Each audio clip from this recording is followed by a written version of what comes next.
tunnels intended to emulate the cave at Qumran, site of the scroll's discovery. And then, presumably like the young shepherd who had found them half a century earlier, they emerged into a cool, vaulted space, the main hall.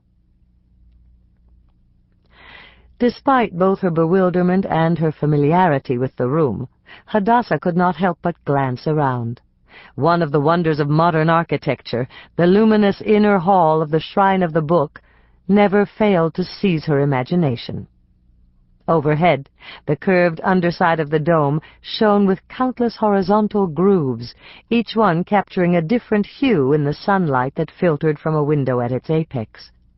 Rising from the floor, just beneath this aperture, stood a huge scroll handle, as though someone had half-buried a giant Torah upright in the floor.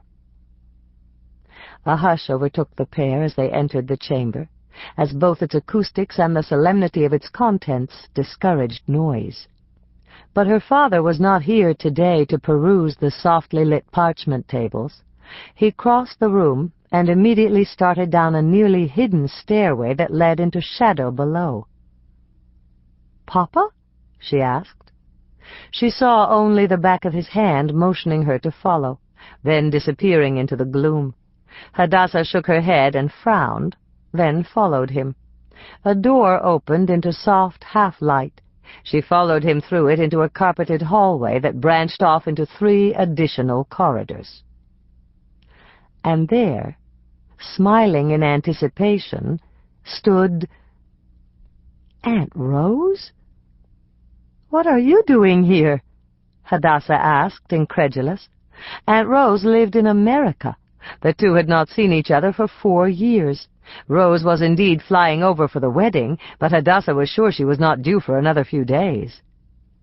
Rose leaned toward her with a knowing smile and simply engulfed her in a hug. And that was when, over her aunt's ample shoulder, she saw the rest of the women. Standing in a corner, strangely quiet and still, were Grandma Grossman, Great-Aunt Pauline, Aunt Connie, and 2 more elderly matrons she only faintly recognized, yet all were facing her with intent and shining eyes. As soon as she disengaged from Aunt Rose, the women converged on their youngest descendant en masse, crying softly and creating a tumult of greetings and congratulations. Although she responded in pleasure and surprise, this gathering, on this day and in this place, filled her with an intense curiosity, and even a sharp sense of foreboding. What in the world is going on here? She pulled away and shot her father a questioning glance. "My dear, I brought you here to maintain an ancient tradition," he said, as though he'd read her mind. He turned to the group, while jerking his thumb dismissively in her direction. "Ladies, Missy here did not even want to come today. I practically had to drag her over. I thought she'd call a nursing home to haul me away before I could get her in here." The women all laughed knowingly, which did not help the bride-to-be's disposition. Her father faced her again, and this time his expression had changed completely. She could even see a surprising gleam of tears in his eyes. "Your mother would have brought you here herself, were she still with us," he said huskily, then paused a moment. "And of course I wondered if I would last long enough to see you actually find your beloved." It was true, she had been picky, taking her time to find the one she would want to wake up with every morning for the rest of her life. Now her father was off again, hobbling down the center hallway with his cane, the line of old women in tow. She shrugged and followed. He paused before a large metal door recessed into the wall. Then he stopped and took a maddeningly long time to extract first a folded piece of paper from his pocket, then his glasses with which to read it. He looked up, punched one of the buttons in a wall-mounted keypad, then glanced down for the next. The whole process took several minutes. Finally, the door clicked open with a whoosh of compressed air. The group filed in without a pause, as though they had gone through many times before. A vast, underground room sprawled before them. Subdued lighting emanated from somewhere under glass-covered table rows. A stout woman of about 50, wearing a museum uniform and a world-weary smile, stood in front of them with her hands clasped before her. Hadassah had always known that most of the shrine's workings were underground. She also knew that the Dead Sea Scrolls were periodically rotated from public areas to subterranean chambers in order to reduce their exposure to light. But she had never known of this chamber, or any reason her relatives might have for congregating here. "You are members of the family?" the uniformed hostess asked in a smooth voice. "Yes, we are," her father said loudly. "And who is today's bride?" Her father turned back to her and motioned. "Hadassah." The woman smiled knowingly. "A most apt name." Then she stepped forward, gave another reassuring grin, and shook Hadassah's hand before leading her toward one of the waist-high tables.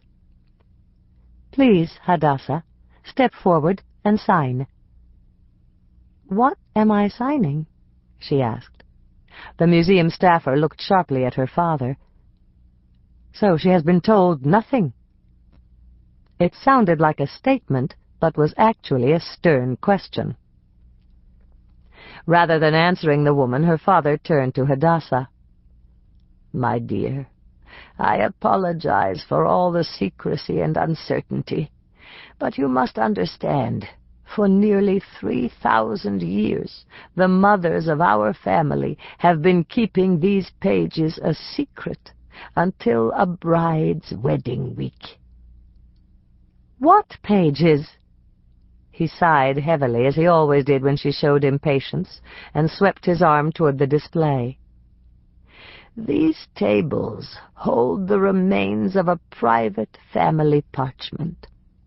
In more recent times, the government has been kind enough to safeguard it for us because of its enormous historical value, but it belongs to the family and is completely private for our individual use.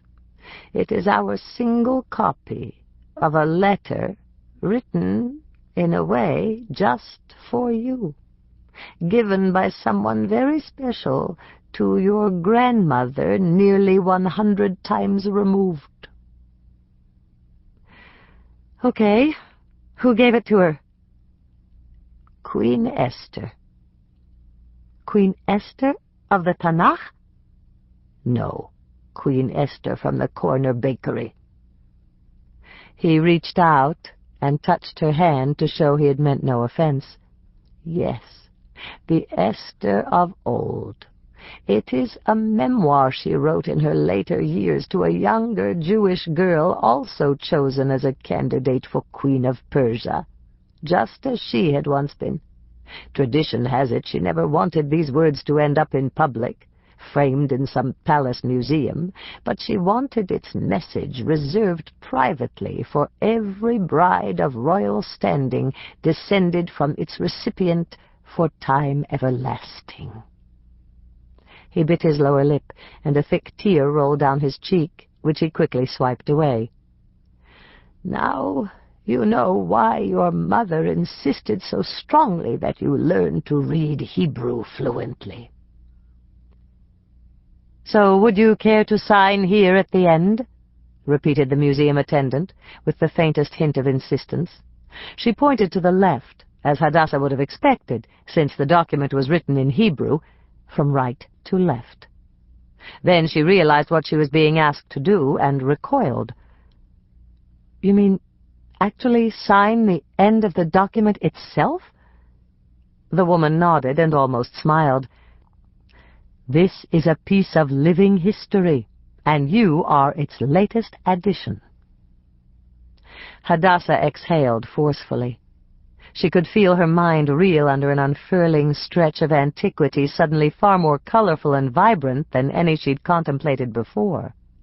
To think that she, modern, busy, disorganized Hadassah, led a life linked to a saga stretching back nearly 3,000